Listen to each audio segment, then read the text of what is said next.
Imagine a glowing sphere hovering silently in a darkened room, pulsing with light and then vanishing without a trace.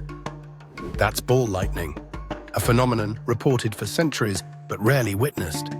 Some scientists believe it forms when a lightning bolt vaporizes minerals in the ground, creating a floating plasma bubble. Others suggest it's a mirage caused by electromagnetic energy. Despite countless theories, no one has captured a definitive specimen. Ball lightning remains one of nature's most mysterious spectacles, challenging our understanding of the natural world.